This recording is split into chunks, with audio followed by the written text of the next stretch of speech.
With that aside, Chris, we're here to talk regular season awards today because we did this last year as well on the pod. I'm excited to do it once again this year. We tend to, even though we both watch a lot of basketball, we tend to have some different opinions. Just starting with the regular season awards before we get into the All NBA. This is obviously a big topic here on Trust the Podcast with the MVP. Last time you were on the pod, you remarked that you had Embiid as your current front runner for MVP. Now that the regular season is concluded, I'll let you start with your MVP pick. Who do you have as the 2023 MVP?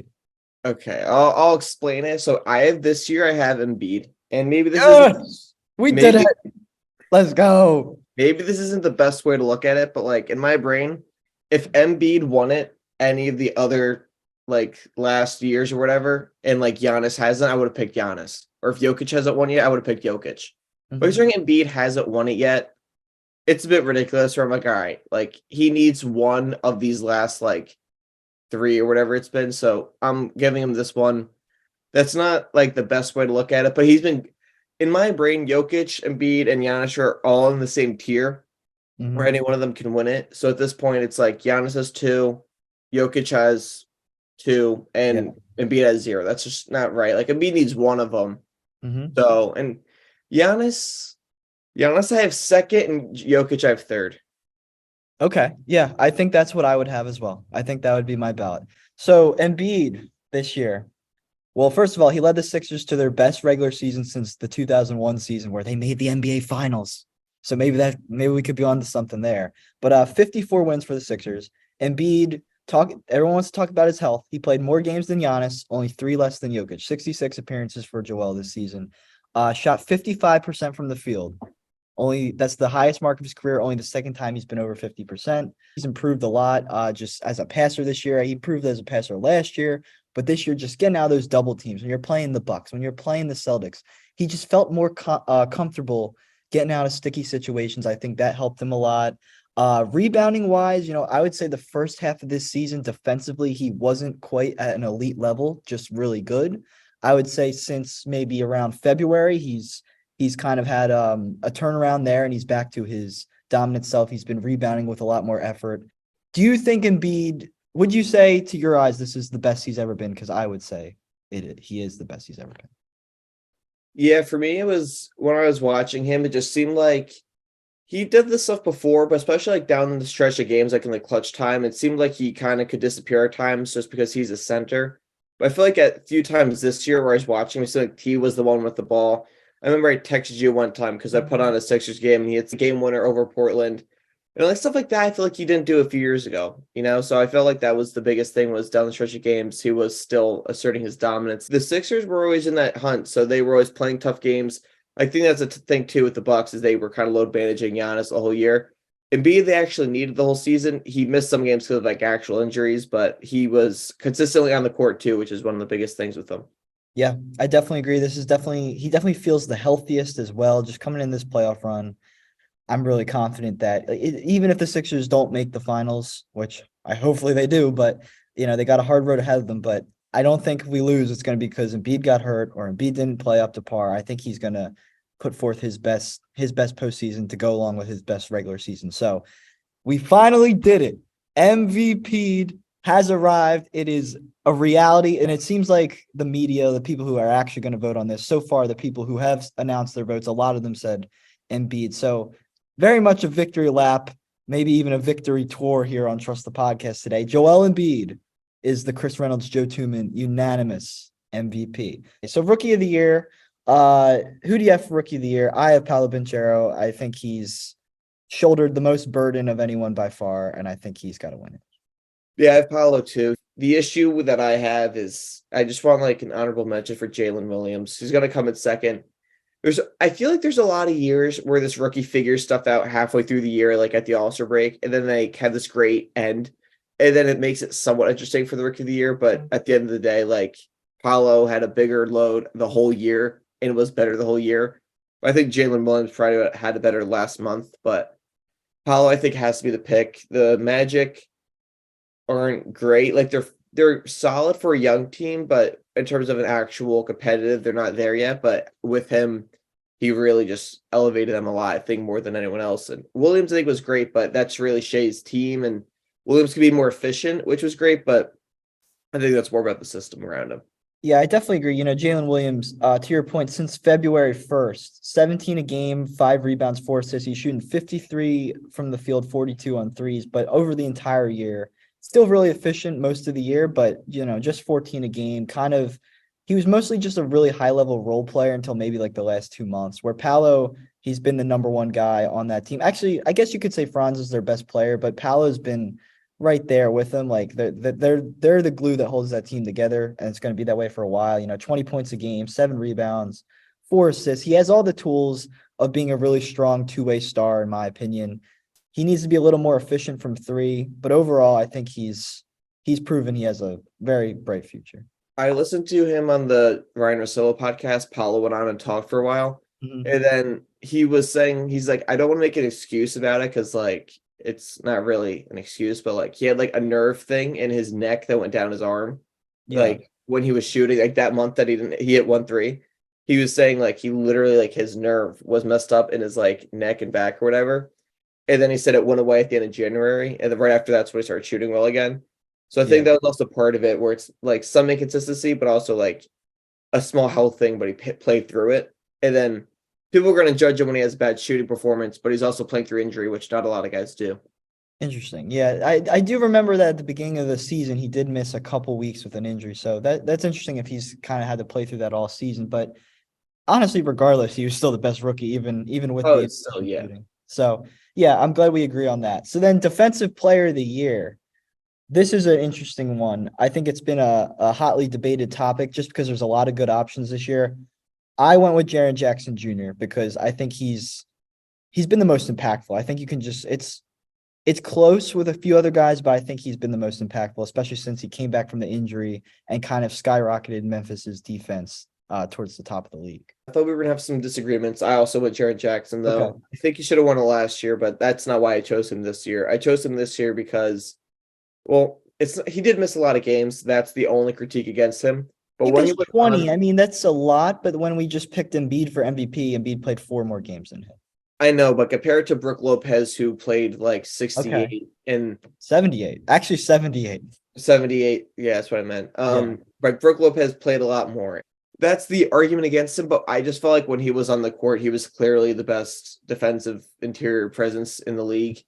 He played enough for me to give him that. He blocked shots at such a ridiculous rate that he's able to like overcome missing that time and solve this ridiculous total of blocks. He had so many games right over, it was like 4 or 5 blocks. Like he had like the most by far over that stretch. He literally averaged 3 blocks and 1 steal per game, 4 stocks. Like no one is doing that in the year 2023 besides him.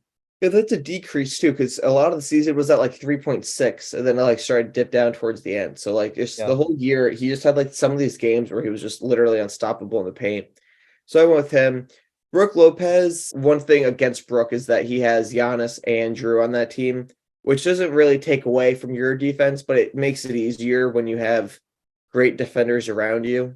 And I feel like the Grizzlies, I mean, Dylan Brooks kind of like, I just hate Dylan Brooks, but like Bane's still solid defensively, but they lost Adams too. And they had to put Xavier Tillman in there. But last year without Adams, Jackson wasn't good defensively as much, but I think this year he was able to keep that production without another center next to him, which I thought was pushed him, like elevated him from last year. Yeah, I would say the 2 biggest arguments I have for Jaren over Brook are what you just said. Adams went out for a lot of the end of the season, and Jaren kind of he was already their best rim protector, but then he had to do even more down there. He had to go against the centers, the big bodies, just as much as those forwards. And the other thing is he's a lot more switchable than Brook. Like he can guard wings. He can move his feet. He's a lot faster than Brook. And I try not to be like, biased against these more prodding bigs, but we've talked about this with Rudy Gobert in the past. And I think Brook, he's such a great shot blocker, but like you said, having Giannis next to you is definitely going to help make it easier to get funnel people into the paint for an easy block. Like I think Brook is really, really good, but I think Jaren's just a little more versatile, and he did a little more with less. And those 2 combinations, plus the stats, just the basic box score stats, as I said, are out of this world. So that's why I went with Jaren. Yeah, I have Brooks second too. Like if you like Yeah, the whole thing, like I do as well. I think it's crazy though, where people will have Brooke and then they won't have Brooke on there, but they have Drew. Like I love Drew, but then if you're gonna argue that Brooke can't get it because he has talent around him, but then you give it to Drew. Drew's on the same team, so that doesn't make a lot of sense in my eyes. Of like Brooke, I think of all the guys on Milwaukee, Brooks the one that deserved any recognition the most this year. Yeah, I'd agree. I mean, he was him and Jaren's like block numbers. Like if you look at more some of the advanced stats, like they're both making people like shoot like 13% worse against them. So they're similar in that sense. But like I said, I feel like Jaren does a little more that doesn't show up in the box score. That like he's a little more versatile. So I think that's why we went with there. I'm hoping this might be somewhere we disagree. Sixth man of the year. Who you got? I switched it and I went to Brogdon as my sixth man. Okay, so we do disagree. I'm not, this isn't a passionate disagreement though, because I think there's three great candidates. I went with Bobby Portis. So give me your case for Brogdon. Honestly, I'm surprised about Portis. I feel like the options right now are Quickly or Brogdon, I, but I'm going to talk about this because I don't get it. But go yeah, ahead. I honestly love Bobby. I think I texted you one time. Bobby Portis is the best player in Milwaukee as a joke because he had an incredible game that I was watching. Yeah. For me, Brogdon was just like Quickly was like the fun pick. He's younger, he could like score in bunches, but I don't want to say he like started a lot of games, which it for me, it's weird if a lot of your stats though, your best games are when you have 35 minutes because you're starting that game. Brogdon though was the like most boring but like stable pick Not off the one start all year. yeah, like he genuinely was their sixth man. He was a very good lockdown guard. He shot the three well. He averaged almost 15 points a game. Boston's the second best team, which I think you have to worth noting. I mean, I know for Portis, he was the best team too, but Quickly is more of like a heat check guy offensively, and that's like a different type of six man. But just in terms of the fact that Quickly started a lot and Brogdon was off the bench, I gave it to Brogdon. Yeah, I had Brogdon as my sixth man of the year probably like a month ago. I even did like a top 10 list on TikTok of best bench players in the league. I gave Brogdon number one. If he wins, I have no complaints. But the only reason I had Brogdon ahead of Bobby at that point was because Bobby got injured. He missed like a week. It seemed like he was going to be out of action for a little while. Bobby Portis wound up playing more games than Malcolm Brogdon, only two more games. So it's not a huge difference. But I feel like there is this, like, because Bobby Portis missed like 2 weeks of time, I feel like people think he missed a lot more than he did when the reality is he played just as much as these other guys. He averaged 14 points and almost 10 rebounds off the bench. He can score down low, but he's also a really solid three-point shooter. I just think that he can put forth performances where all of a sudden he's making 6 3-pointers and he winds up with 27 points, 10 rebounds, but he's just consistently successful coming off the bench for the Bucks. And I think he gives them a different dynamic when Giannis and or Brook comes out. It's just a different type of guy down low for them. And similar to Brogdon, like they're both on two of the best teams in the league, and they both make a huge difference coming off the bench. Brogdon, like you said, he's more of that calming force. He's a point guard. They call him the president just because of how polished he is, but he's just such an efficient player. I don't know. I just think Bobby Portis brings a certain fire. The crowd loves him with the Bucks. Like when he comes in, it energizes the fans, it energizes the team.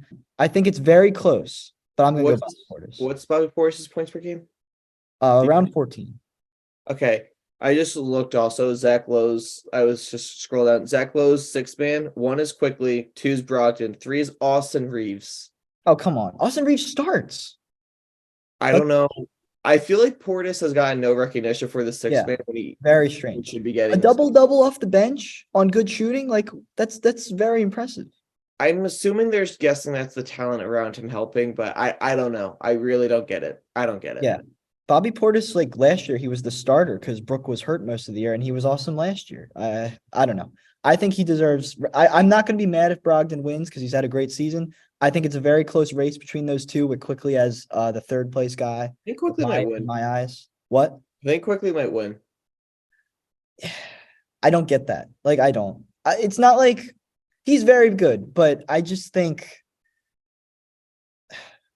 think he's as good as those other two guys. It's that simple. I just don't see. I agree. I'm just letting you know that. Yeah, Brook is probably going to win. Okay. Well, we know ball, Chris, unlike the voters. For most improved player, who do you got? This one kind of was tough because there's a lot of good options that I liked. I went with Lauri Markkanen. Yeah, it wasn't tough for me. at all. To me, it was, but I ended up going back to the same thing that we talked about last year too when Ja won. Just because you go from good to great and now you're like one of the top guys, that doesn't necessarily mean you improved more than guys who just went from like to like really good. So Laura Markin, I think, had the actual most improvement compared to Shea or Brunson. Brunson, I think, improved a lot, but I think it was just actually like his situation changed and he did get better as well. But and Shea also really is scoring elevated. But to me, Laura Markin went from he's not like a bust, but like kind of, taken early by Chicago, could always shoot, but never really worked it out. And then he goes to Utah, and then everything just clicked. He was the best player on a team that was in playoff contention for most of the year until they decided to like Trade suit everyone. tank and then just be like, all right, Laurie, set out the last few games. And they could have made the playoffs if they wanted to, I believe. So I agree. to me, Laura Markkinen gets that. I think Shea was like the John Morant of last year, and Brunson's another one that could have got it just because of the fact that he went to a new team and also was a leader in that team. Yeah, Laurie to me should like unanimously win this award. Like you said, like he was kind of just wrote off as not even wrote off because like his play deserved to have been viewed this way, but he was kind of just like fine role player, can shoot, struggles to stay on the court at times. He's had a lot of injuries in the past. He goes to Utah this year and just becomes a sniper. He shot 58% from two. He shot almost 8 threes a game, made 39% of them.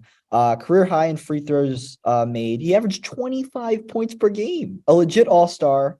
Not to spoil our All-NBA talk that we're about to get to, but he's definitely on one of my teams.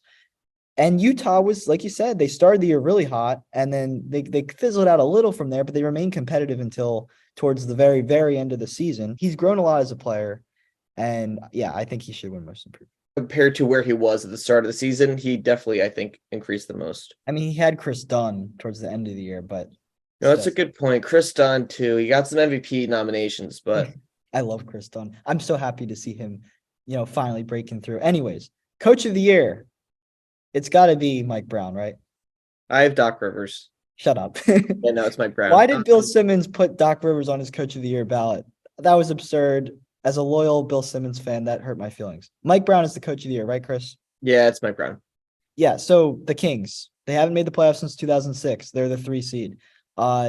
Just Mike Brown himself hadn't coached an NBA team since 2014. He's been an assistant with the Warriors for a very long time. Comes in, he's supposed to be more of a defensive-minded coach. He was like the defensive coordinator, so to speak, in Golden State. He comes in and the Kings become the most efficient offense in the league. He's got Sabonis and Fox playing incredible. They got all these shooters.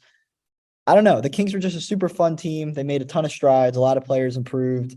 The Kings as a franchise improved. The Beam team, just great story. I think he's got to win it. Now, I will say if the Jazz had like kept going, Will Hardy would have been a close second for me, but by them bowing out late in the season, Mike Brown became the clear favorite. Yeah, I think once the Kings really just locked down the 3 seed, and I don't really think there was a lot of other options either. I like Coach Bud, but actually Coach Bud was probably second for me just because That's fair. That's fair. That team literally also missed Giannis and Drew and Middleton a lot of games. Like Drew missed more games than you think. Giannis missed a lot, and Middleton was a shell of himself when he was out there. Yeah. And he was barely out there. That's a good point. Like to readjust the team without Middleton's offense is actually pretty impressive. They were the best team in the league this year without their central offensive forward for the past 7 years. Coach Bud second. Mike Brown, though, he went to the Kings and he literally just did the Warriors offense where I watched this one video of like how the Kings scored, and it's like they just took it straight from the Warriors playbook. And that's, new guy comes in, installs his system, they use another team. So it makes sense. It's just kind of funny to see it now on a different team. But they have the guys Kevin to do Huerter it. is the new Klay Thompson, yeah. Yeah, basically. He's the new Chris Reynolds. But God. If you look at like he goes in there, you have to change the culture. You have to like it looked like the Kings were a few years ago, it's like they got some talent and they just kept blowing opportunities. But finally, they were able to piece it together and beat the 3 seed. Like nonetheless, like if they were a playing team, you'd probably like might win. But the fact that they're this high in the West, besides Coach Bud, there's just like a bunch of guys that were good. Hardy, you mentioned, but even if Utah made it, like they were really good early, but the second half of the year they just weren't that anymore. No, yeah, I definitely agree. I think Mike Brown deserves it.